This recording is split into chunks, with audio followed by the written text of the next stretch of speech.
নিজেও করবে না করতে দিবে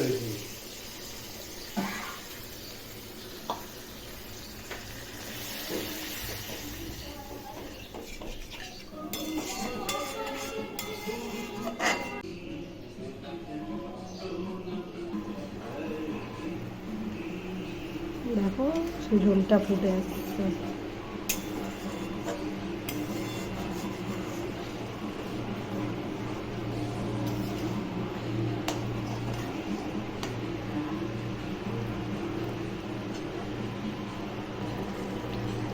গলদা চিংড়ি কষানোর সময় মশলাটা আমি পেঁয়াজ, রসুন, টমেটো, আদা, জিরা বাটা, একটু ধনে গুঁড়ো দিয়ে মশলাটা করে নিয়েছি।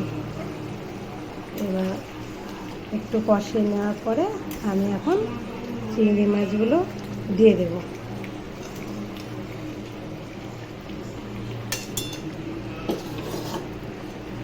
এরপর আমরা হালকা করে নেড়ে চেড়ে নেব। দেখো বেশি ঝোল করব না, বেশ কষা কষা করে করব। এখন একটু কিছুক্ষণ ফুটবে, এবার আমরা হালকা করে ঢেকে দেব। 5 মিনিট হালকা আছে ঢেকে নেব। দেখো এবার 5 মিনিট হয়ে গেছে, আমি ঢাকাটা তুলে নিচ্ছি।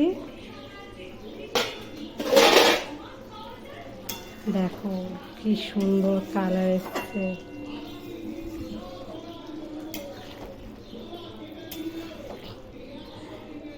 এর মধ্যে অল্প একটু মিষ্টি দিতে ভুলবে না। মশলাটা কষানোর সময় একটু চিনি দিয়ে দেবে, তাহলে দেখবে আরও কত সুন্দর কালার আসছে আর রং ছাড়ছে।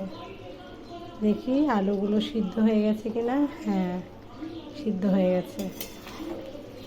এবার আমি এটাকে একটা বাটিতে তুলে নেব। দেখো এই যে তুলে নিলাম একটা বাটিতে।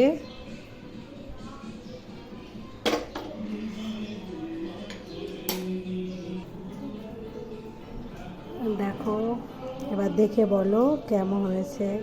তোমাদের যদি ভালো লেগে থাকে অবশ্যই কমেন্ট সেকশানে জানাও যে কেমন হয়েছে, তাহলে আমি আরও ভিডিও দেওয়ার উৎসাহ পাবো বা খুব ভালো লাগবে।